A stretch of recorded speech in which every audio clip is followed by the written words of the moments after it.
Assalamualaikum warahmatullahi wabarakatuh. Kembali lagi di channel Juragan Soal Sulit. Dengan saya, Dilan Fadila Razak, dari Prodi S1 Pendidikan Teknik Otomotif, Angkatan 2019, Universitas Negeri Malang. Pada kesempatan kali ini, saya diberi tugas untuk membahas 7 teknologi terbaru dari mobil bermerek Seat. Untuk kalian yang belum tahu merek Seat itu apa, jadi Seat itu sebuah merek mobil yang berasal dari Spanyol dengan di bawah naungan dari PT Volkswagen atau yang biasa kita kenal dengan VW. Jadi untuk sejarah singkatnya saya beritahu sedikit. Seat adalah sebuah perusahaan otomotif yang merupakan divisi dari grup Volkswagen dan juga pabrikan mobil terkemuka di Spanyol. Awalnya perusahaan ini didirikan pada tahun 1950 sebagai subsidiar Fiat, dengan saham yang penting dimiliki oleh pemerintah Spanyol di bawah pemerintahan diktator Francisco Franco.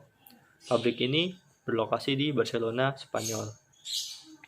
Kepanjangan dari Seat ini adalah Sociedad Española de Automóviles de Turismo, atau dalam bahasa Indonesianya perusahaan Spanyol untuk mobil pesiar, dan diucapkan dengan Fiat kalau di Spanyolnya. Mulanya Seat hanya memproduksi model-model Fiat yang penampilannya diubah sedikit dari produk-produk asli pas di Italianya. Fiat itu kan dari Italia, jadi ibaratnya nge-rebatch-nya gitu. Terus pengemudi Seat belakangan diubah menjadi Marbella, misalnya didasarkan pada Fiat. Pengemudi Seat 600 berdasarkan Fiat 600. Jadi mereknya itu sama kayak Fiat, jadi Fiat 600 namanya Seat 600. Nah, Seat 600 itu mobil pertama yang dipakai di Spanyol, itu mobil keluarga. Jadi melambang keajaiban bagi Spanyol lah, ibaratnya kejayaan. Terus mobil pertama yang menggunakan logo Seat itu adalah Seat Ronda. Diperkenalkan tahun 1982. Mobil itu merupakan rebadge dari Fiat Ritmo yang di rebadge sebaik mungkin. Karena mobilnya terlalu mirip dengan Fiat Ritmo, Presiden Seat waktu itu Juan Miguel Antorianas menunjukkan perbedaan mobil itu dengan mengecat bagian yang beda dengan warna kuning agar ketahuan bedanya, agar ada perbedaannya, jangan sama. Kemudian Volkswagen Group menjadi pemilik saham mayoritas Seat pada tahun 1986. Kemudian pada tahun 1990 akhirnya Volkswagen Group membeli 100% saham Seat.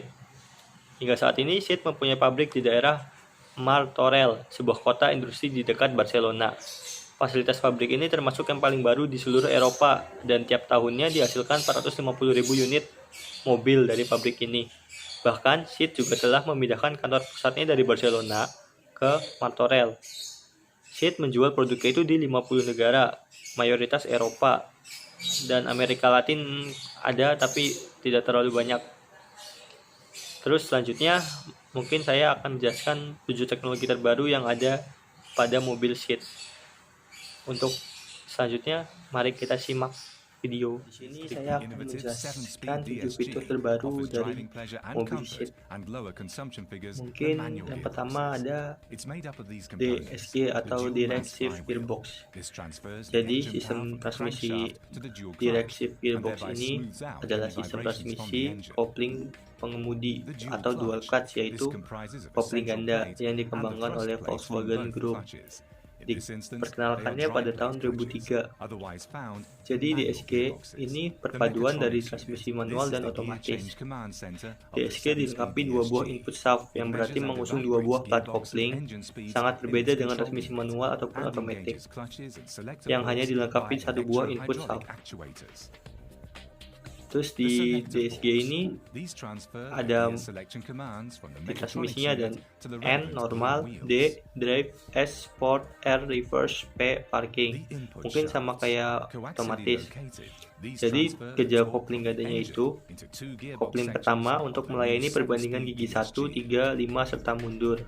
Kalau kopling keduanya itu gigi 2, 4, 6. Membuat semua poros input dari mesin pada kopling pertama dan kedua berada dalam satu garis lurus.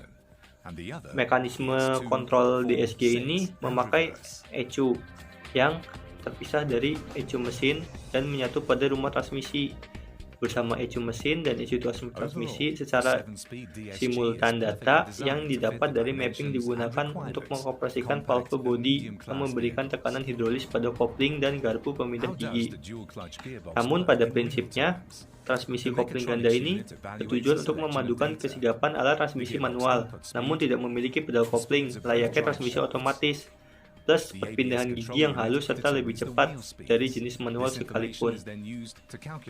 Jadi sebenarnya ini transmisi manual yang diotomatiskan melalui kopling otomatis yang dikerjakan oleh ECU. Jadi perpindahan gigi lebih halus dan lebih sigap, lebih halus dari otomatis dan lebih sigap dari manual. Jadi saat rasio gigi berada di poros gigi 1, maka kopling kedua telah memutar giratio kedua melalui kopling lainnya. Alhasil perpindahan gigi pun dapat berlangsung cepat dan lembut. Saat di posisi gigi 2 pun, garpu akan menyiapkan gigi 3 untuk bekerja. Begitu seterusnya.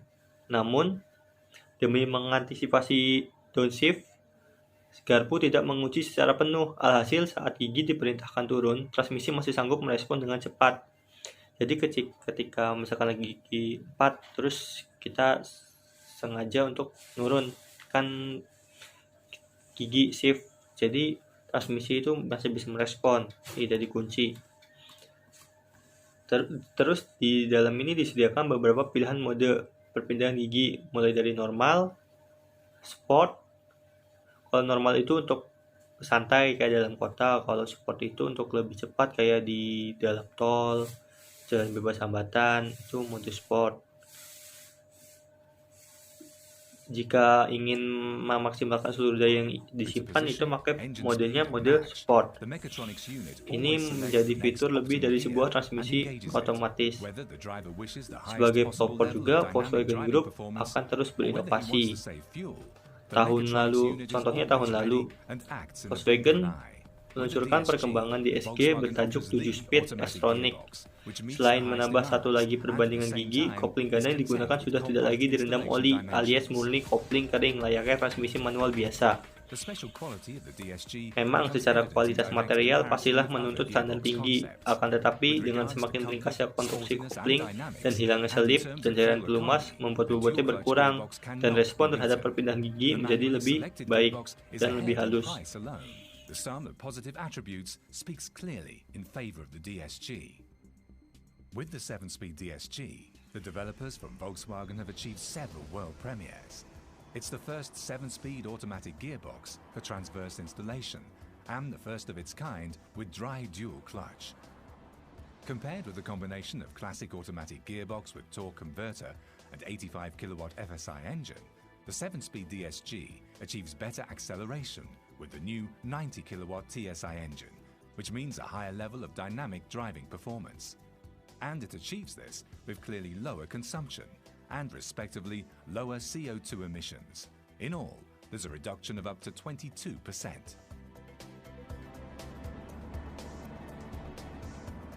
The innovative 7-speed DSG is designed for the most important high-volume models. The successful DSG strategy from Volkswagen is pursued with it, and the technological advancement from Volkswagen further enhanced.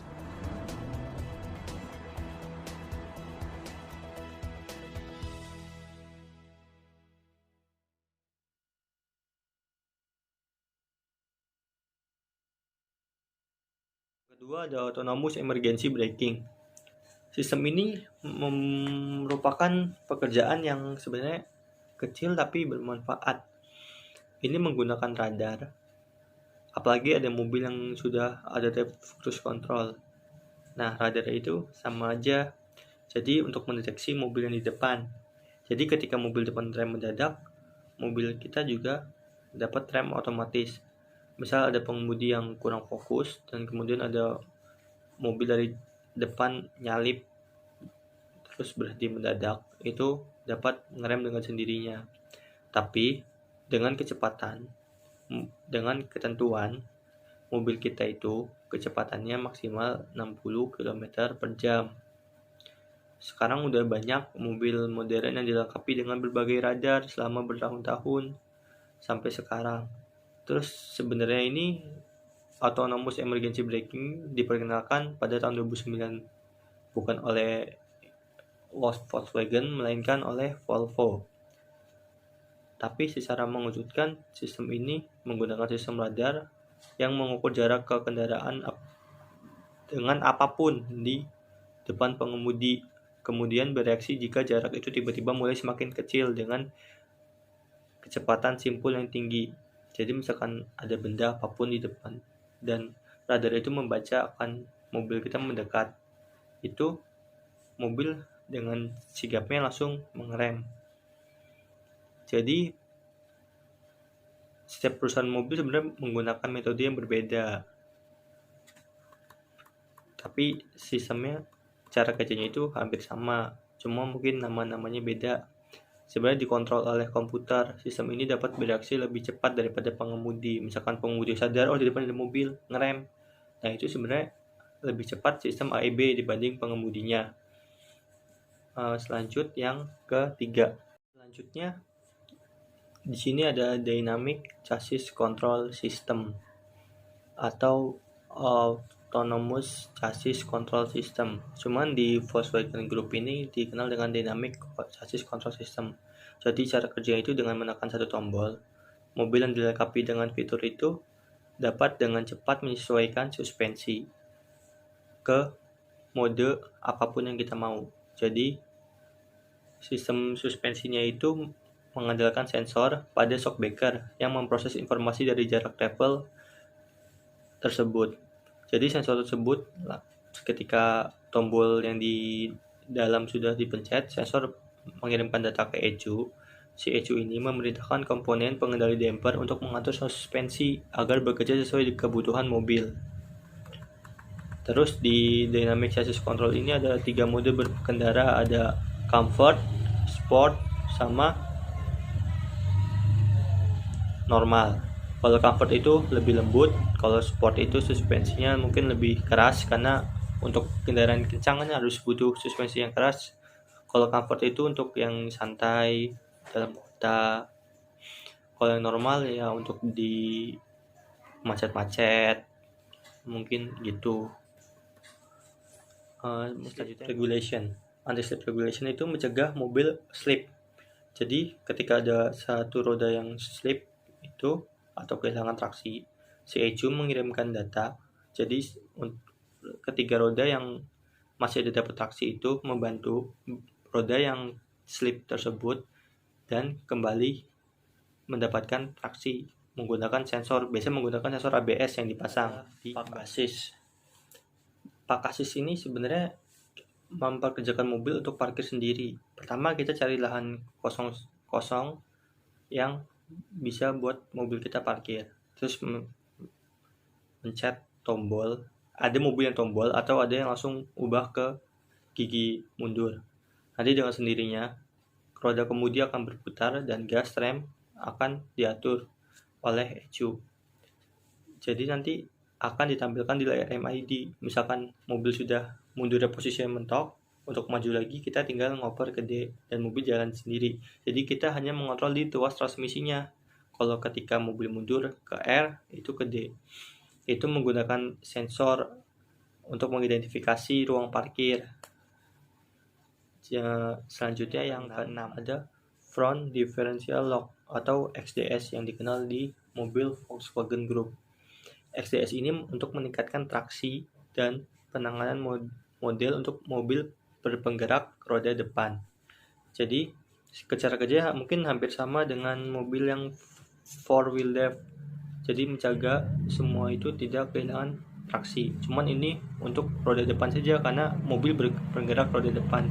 Sistemnya itu ECU akan mendeteksi traksi yang berlebihan dari roda depan. Terus kemudian ECU memerintahkan roda yang lainnya itu untuk menyeimbangkan traksinya. Misalkan ada roda depan kiri yang kehilangan traksi, maka roda kanan ini akan menyeimbangkannya agar tidak terjadi slip. Jadi mobil dapat menikung dengan cepat karena tidak ada slip dan menikung lebih tepat dan netral. Adaptive Cruise Control. Ini yang terakhir ya. Adaptive Cruise Control ini cara kerjanya hampir sama dengan cruise control. Cuman biasanya di Adaptive Cruise Control ini ada radar yang taruh di depan di balik logo. Jadi logonya itu ada radarnya untuk mendeteksi jaga jarak dengan mobil yang di depan. Jadi saat kita set cruise control, mengatur kecepatan di misalkan 80 km per jam dan menjaga jarak dengan mobil 2 meter di depan. Jadi ketika mobil depan itu mengerem, mobil kita ikut ngerem. Dan ketika mobil depan melaju lagi, mobil kita ikut melaju lagi. Jadi cara kerjanya hampir sama cruise control. Cuma kalau cruise control itu kan kecepatannya stabil. Kita tidak gas. Mungkin kalau nambah pencet tombol gitu. Adaptive cruise control juga kalau nambah pencet tombol dikurangin. Terus kalau kita pencet rem akan nonaktif adaptifnya. Tapi jika kita sudah mengatur jaga jarak, maka mobil cruise control akan tetap aktif. Jadi kita tidak perlu menginjak rem dan gas, dan mobil tetap jaga jarak dengan di depannya. Gitu. Mungkin ini udah penjelasannya sudah cukup. Selanjutnya ada perbandingan dengan teknologi sebelumnya. Kita akan membahas perbandingan teknologi yang baru dengan teknologi sebelumnya. Yang pertama ada manual transmission dengan direct shift gearbox. Di sini penjelasannya. DSG atau direct shift gearbox pada dasarnya adalah manual yang dibuat dengan transmisi otomatis. Jadi transmisi manual dengan aktuator elektris yang diatur komputer untuk melakukan perpindahan gigi. Jadi pakai kopling otomatis, tapi kopling ganda. Kalau manual itu kan kita koplingnya injak untuk perpindahan gigi.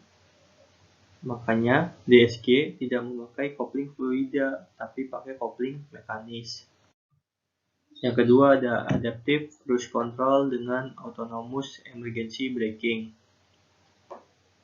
Jika ACC hanya mengatur kecepatan dan jarak dengan mobil di depan dengan menggunakan radar, maka Autonomous Emergency Braking menggunakan radar untuk mengerem.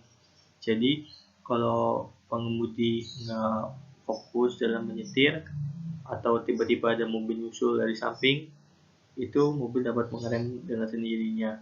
Tapi dengan catatan kecepatan maksimum kendaraan 60 km per jam. Baru Autonomous Emergency Braking akan berjalan. Yang ketiga ada Air Suspension dengan Adaptive Chassis Control System. Kalau Air Suspension kan hanya mengatur ketinggian suspensi mobil, mau CPR atau mau sedang atau mau tinggi. Nah, kalau Adaptive Control System itu mengatur suspensi pakai berbagai mode. Misal ada mode normal, sport, atau comfort. Itu tergantung keempukannya. Kalau empuk ya comfort, kalau untuk dalam kota ya normal, kalau mau keras ya sport. Terus yang keempat ada traction control dengan anti-slip regulation. Kalau traction control di sini diketahui adalah fitur yang berguna untuk mencegah ban mengalami slip dan tergelincir saat kondisi jalan basah ketika berkelok menikung. Sedangkan anti-slip regulation akan bekerja ketika kendaraan kembali berakselerasi. Dalam proses akselerasi, kendaraan juga memiliki kemampuan kehilangan traksi pada roda tertentu yang menyebabkan hilangnya kendali kemudi. Jadi di sini anti-slip itu gunanya untuk misalkan ada salah satu ban yang slip, maka si ban itu akan mengirim sinyal ke ECU, kemudian ECU mengirim ke ban yang lain agar salah satu ban tidak slip.